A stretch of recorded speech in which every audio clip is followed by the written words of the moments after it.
হরে কৃষ্ণ, রাধে রাধে। মৌমিতা পরিবারে তোমাদেরকে জানাই অনেক অনেক শুভেচ্ছা ও অভিনন্দন। আজকের আলোচ্য বিষয়টি হচ্ছে পিতামহ ভীষ্ম 58 দিনের মৃত্যুশয্যায় অসহ্য যন্ত্রণা কেন ভোগ করতে হয়েছিল। এই বিস্তারিত কারণ জেনে নেব এই ভিডিওর মাধ্যমে। শ্রোতা বন্ধুরা সকলেই একটু মনোযোগ সহকারে শ্রবণ করো, তোমাদের অনেক ভালো লাগবে। পৌরাণিক কাহিনী অনুসারে কামধেনু চুরি করার অপরাধে বশিষ্ঠ দেব অষ্টবসুকে অভিশাপ দেন যে তারা মনুষ্যরূপে পৃথিবীতে জন্মগ্রহণ করবে। এই অষ্টবসুর মধ্যে প্রভাস ভীষ্মরূপে জন্মগ্রহণ করে। ভীষ্ম অর্থাৎ দেবব্রত ছিলেন শান্তনু ও গঙ্গার অষ্টম পুত্র।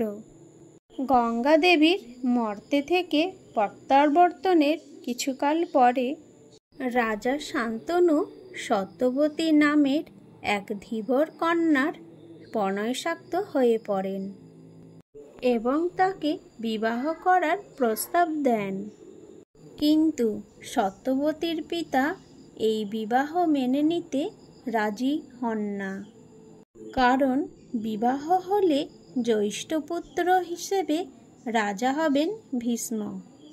তখন ভীষ্ম প্রতিজ্ঞা করলেন যে তিনি কখনো বিবাহ করবেন না এবং সিংহাসনেও দাবি করবেন না। তার এই প্রতিজ্ঞার জন্যে সে ভীষ্মরূপে পরিচিত হন এবং তার পিতা শান্তনু তাকে স্বেচ্ছায় মৃত্যুবরণ আশীর্বাদ দান করেন। শান্তনু ও সত্যবতীর দুই পুত্র ছিল, চিত্রাঙ্গদ ও বিচিত্রবীর্য তাদের নাম ছিল। শান্তনুর পর চিত্রাঙ্গদ তার সিংহাসনে বসেন এবং তার মৃত্যুর পর বিচিত্রবীর্য রাজা হন। এদিকে কাশীরাজে 3 কন্যা ছিল, অম্বিকা, অম্ব, অম্বালিকা। তাদের স্বয়ংবরের আয়োজন হলেও বিচিত্রবীর্যকে সেখানে আমন্ত্রণ জানানো হয়নি। ফলে ভীষ্ম এই 3 কন্যাকে অপহরণ করে নিয়ে যায়। কিন্তু অম্বা পূর্ব থেকে শল্য রাজাকে স্বামী হিসেবে পছন্দ করেছিলেন এবং মাল্যদানও তাকে করেছিলেন। ফলে বিচিত্রবীর্যের সঙ্গে অম্বিকা ও অম্বালিকার বিবাহ হন এবং অম্বাকে প্রত্যাখ্যান করেন। তখন অম্বা শল্য রাজার কাছে ফিরে গেলেও তাকে গ্রহণ করতে চাননি। এই অবস্থায় অম্বা বলেন ভীষ্মকে যেহেতু তিনি অপহরণ করেছেন তাই তাকে ভীষ্মকে বিবাহ করতে হবে। কিন্তু ভীষ্ম বিবাহ না করার জন্য প্রতিজ্ঞাবদ্ধ ছিলেন, তাই তিনি তাকে ফিরিয়ে দিলেন। এই অবস্থায় অম্বা ভীষ্মের গুরু পরশুরামকে সব কথা জানালেন। পরশুরাম ভীষ্মকে বলেন অম্বাকে যেন বিবাহ করেন, কিন্তু ভীষ্ম তা মানতে চাননি। ফলে যুদ্ধ শুরু হয় দুজনের। দীর্ঘদিনের যুদ্ধে কেউ কাউকে না হারাতে পারায় দেবতারা উপস্থিত হয়ে দুজনকে নিরস্ত করলেন। এরপর অম্বা হিমালয়ে গিয়ে কঠোর তপস্যা করতে থাকলেন। তাতে সন্তুষ্ট হয়ে ভগবান কার্তিক আবির্ভূত হন এবং অম্বাকে বর প্রার্থনা করতে বলেন।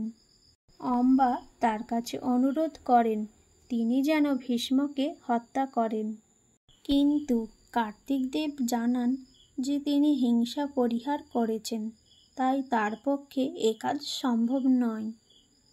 কিন্তু তিনি একটি পদ্মফুলের মালা অম্বাকে প্রদান করে বলেন এটি যেই পরিধান করবে সেই ভীষ্মকে বধ করবে।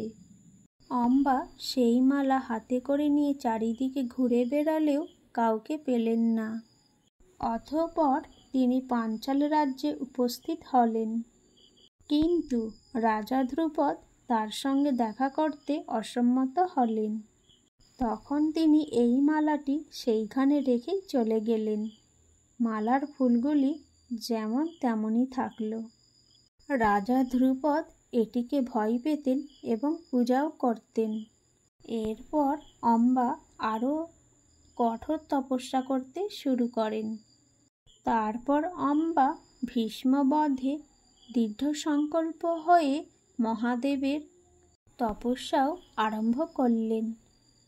তার তপস্যায় প্রসন্ন হয়ে মহাদেব বর দিলেন, তুমি জন্মান্তরে ধ্রুপদ গৃহে ক্লীবরূপে ভীষ্মবধের কারণ হবে।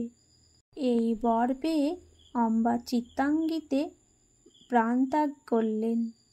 পরজন্মে অম্বা ধ্রুপদ কন্যা শিখণ্ডী হয়ে জন্মান। একদিন যখন অম্বা সেই পদ্মফুলের মালাটি যখন গলায় পরেন, তখন ধ্রুপদ রাজা তাকে চিনতে পারেন। কুরুক্ষেত্রের যুদ্ধে ভীষ্মবধের জন্য অর্জুন কৃষ্ণের পরামর্শ মতো শিখণ্ডীকে নিজের রথের সামনেতে রেখে ভীষ্মের সম্মুখীন হয়। ভীষ্মের প্রতিজ্ঞা ছিল নপুংসক দেখলে ধনুক ত্যাগ করবেন।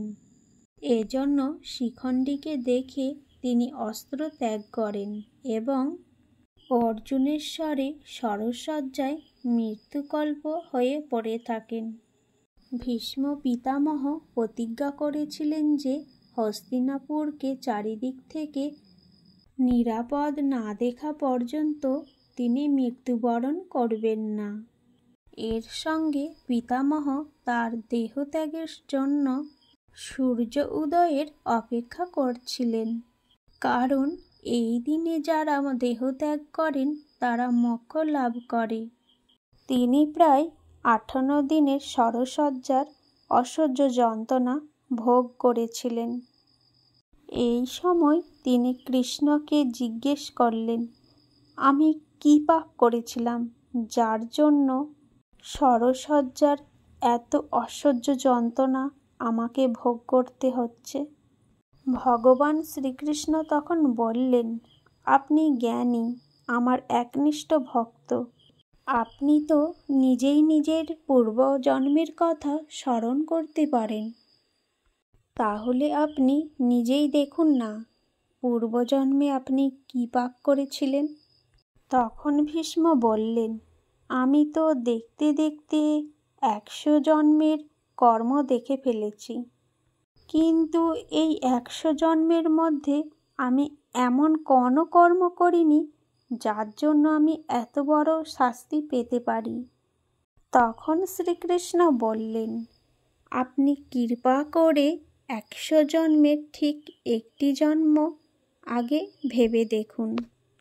এরপর তখন পিতামহ ভীষ্ম চোখ বন্ধ করে ধ্যানপূর্বক 101 জন্ম দেখতে লাগলেন।